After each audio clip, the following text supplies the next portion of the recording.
update ng bayan. Maasahan anumang panahon.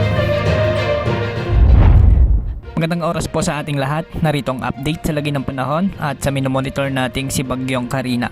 Sa kasalukuyan ay patuloy na kumikilos pa itaas si Bagyong Carina. Huli itong namataan ng Pag-asa sa layong 320 kilometers silangan ng Basco, Batanes.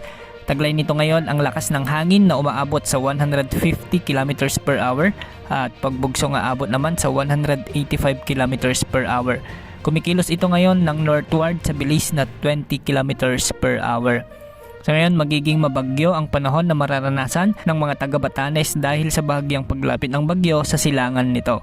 Posible ang mga pagbaha at pagguho ng lupa dahil sa malalakas hanggang sa matitinding pag-ulan na dulot ng bagyo. Magiging katamtaman hanggang sa malalakas naman na may matitinding pag-ulan ang inaasahan ngayon sa Cagayan, Apayao, Ilocos Norte, Aurora at iba pang bahagi ng Cagayan Valley dahil pa rin kay Bagyong Carina. Dahil naman sa hinihila nitong habagat, asahan na may mga heavy to torrential rains ngayon sa Metro Manila, Cordillera Administrative Region, Zambales, Bataan, Pampanga, Bulacan, Cavite, Batangas, Rizal, Occidental Mindoro, La Union, Ilocos Sur at Pangasinan.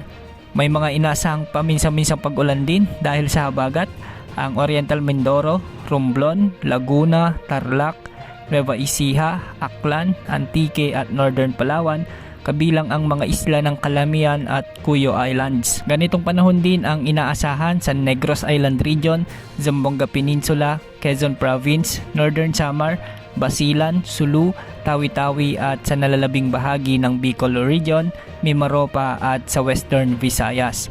At sa natitirang bahagi naman ng bansa, magiging bahagyang maulap hanggang sa maulap ang mga kalangitan na may mga pulupulong mga pag-ulan o pagkidlap-pagkulog dahil pa rin sa epekto ng southwest monsoon o habagat.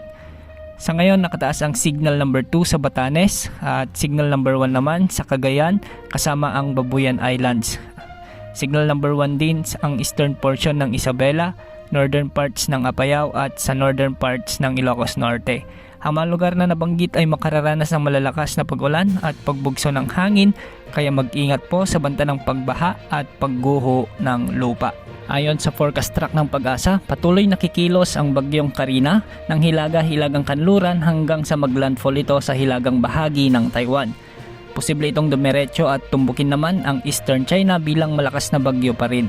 Ang Bagyong Carina ay inaasang patuloy na lalakas at maaring umabot sa peak intensity nito bago ang paglandfall nito sa Taiwan dahil sa favorable environment ng mga karagatan, kaya ang rapid intensification ay nananatiling mataas ang tsansa. Sa inaasang paglandfall nito sa Taiwan, posibleng unti-unti na itong hihina. Bukas araw ng Miyerkules kung saan mas malapit na ito sa Batanes at mas strategic ang lokasyon o posisyon nito para manghila ng habagat. Asahan ang mga malalakas na pag-ulan sa La Union, Ilocos Sur, Ilocos Norte, Pangasinan, Habra, Benguet, Apayao, Nueva Vizcaya, Quirino, Isabela, Bataan, Bulacan, Pampanga, Tarlac, Nueva Ecija, posible rin sa Metro Manila, Calabarzon, Mimaropa, Bicol Region, Western Visayas, Northern Samar at sa northern portions ng Samar. Magiging maulap na may mga isolated rains naman sa natitirang bahagi ng bansa bukas, lalo na sa Metro Manila. Pinag-iingat ang lahat ng mga residente sa nasabing lugar sa banta ng pagbaha at pagguho ng lupa at magantabay sa mga updates na ating ilalabas. Sa ngayon, may gale warning na nakataas sa silangang baybaying sakop ng Batanes. Yan ang update sa lagay ng panahon. Ito po ang weather update ng bayan. Maasahan